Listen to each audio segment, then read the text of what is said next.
आज की मुख्य खबर, रांची की बेटी का कमाल, 1 करोड़ रुपए जीतने वाली नजिया ने बताया केबीसी में कैसे दे सवालों का जवाब, वीरन बनने का खोला राज।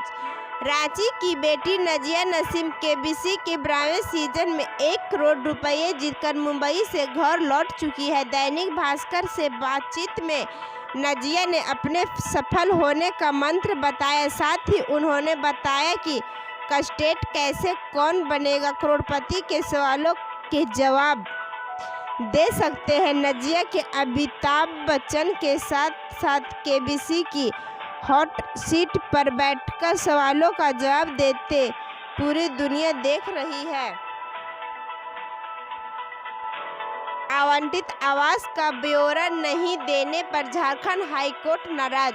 झारखंड हाईकोर्ट ने सभी विधायकों को आवंटित आवास और आवास आवंटन करने का आधार की पूरी जानकारी नहीं दिए जाने पर नाराजगी जाहिर की है। बुधवार को विधायक नवीन जायसवाल की याचिका पर सुनवाई करते हुए chief justice doctor Ravi Ranjan और जस्टिस सुजीत नारायण प्रसाद की अदालत ने सरकार को 25 नवंबर तक पूरा ब्यौरा जाने का निर्देश दिया है। इसी दिन विधायक नवीन जायसवाल को सरकार के शपथ पत्र का जवाब दाखिल करने का भी निर्देश दिया है। विधायक नवीन जायसवाल को आवंटित आवास को सरकार ने रद्द कर दिया है तथा इसके खिलाफ वह हाईकोर्ट में गए थे।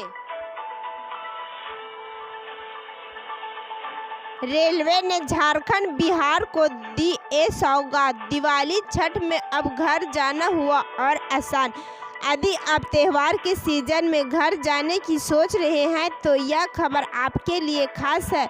यह खबर आपके लिए और खास तब है जब आपका संबंध झारखंड बिहार से है और आप दिवाली और छठ में घर जाने का प्लान बना रहे हैं। जी हां, रेलवे की ओर से आज चलने वाली ट्रेन की जानकारी दी गई है। झारखंड बिहार के चलने वाली ट्रेन से जुड़ी हर लेटेस्ट न्यूज हिंदी में अपडेट रहने के लिए आप हमारे साथ बने रहें। आज का मुख्य समाचार, झारखंड एससी का आदेश, छठी जेपीएससी मामले की सुनवाई पूरी होने तक सुरक्षित रखनी होगी सभी उत्तर पुस्तिकाएं। झारखंड हाईकोर्ट ने छठी जेपीएससी मुख्य परीक्षा की सभी उत्तर पुस्तिकाएं सुरक्षित रखने का निर्देश दिया है। याचिकाएं तब तक सुरक्षित रखनी होंगी जब तक कि इसे मामले की सुनवाई पूरी नहीं हो जाए। बुधवार को छठी जेपीएससी की मुख्य परीक्षा के अंतिम परिणाम को चुनौती देने वाली याचिका पर सुनवाई करते हुए जस्टिस के एसके द्विवेदी की अदालत ने यह निर्देश दिया। अदालत ने जेपीएससी के सभी सफल उम्मीदवारों का पता भी प्रार्थी को उपलब्ध कराने का निर्देश दिया है। आज का मुख्य समाचार, दीपावली पर एक और बड़े आर्थिक पैकेज का ऐलान करने जा रही है मोदी सरकार।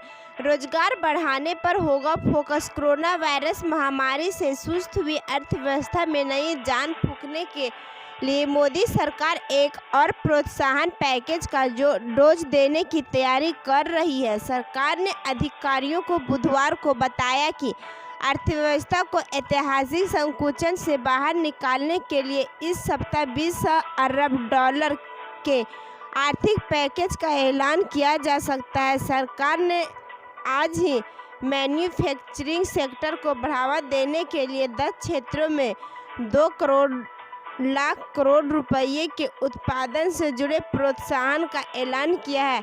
ऑटो, फार्म, दूरसंचार, कपड़ा, खाद्य उत्पाद, सोलर पीवी जैसे क्षेत्रों में उत्पादन से जुड़े प्रोत्साहन दिए जाएंगे।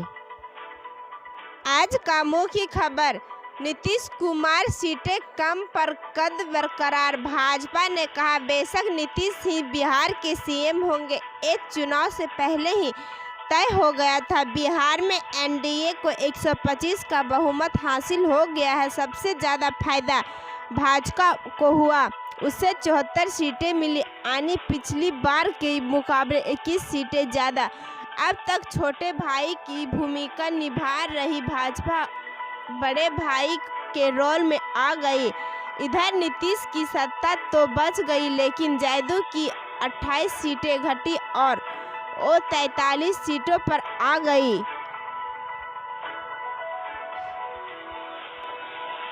आज रात पीएम नरेंद्र मोदी से होगी बात, रख सकते हैं कई शर्तें। आज रात सीएम नीतीश कुमार की पीएम नरेंद्र मोदी से बात होगी। नीतीश कुमार अपनी तरफ से कई बिंदुओं को साफ करेंगे। बिहार चुनाव में जदयू को मात्र 43 जबकि भाजपा को 74 सीटें मिली है। ऐसे में यह तो तय है कि सीएम नीतीश कुमार ही बनेंगे, लेकिन नीतीश कुमार मुख्यमंत्री पद की शपथ लेने से पहले ही कई बिंदुओं को प्रधानमंत्री नरेंद्र मोदी से बात करके साफ करना चाहते हैं। नीतीश कुमार चिराग पासवान को लेकर अपनी शर्त रख सकते हैं।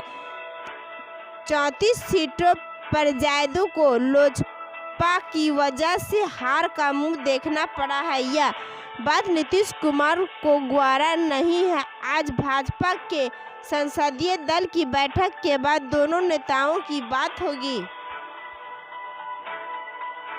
लद्दाख में कम होगा तनाव। भारत और चीन 3 दिन तक रोज 30% सैनिक वापस बुलाएंगे। पैंगोंग से 3 फेज में होगी सेना की वापसी। एलएसी पर कई महीनों से जारी तानातनी खत्म करने के लिए भारत और चीन के बीच सहमति बन गई है। दोनों पक्ष पूर्वी लद्दाख के पैंगोंग लेक एरिया से सेना पीछे हटने पर राजी हो गए हैं। भारत और चीन 3 दिन तक रोज 30% सैनिक वापस बुलाएंगे। सैनिकों की वापसी 3 फेज में होगी।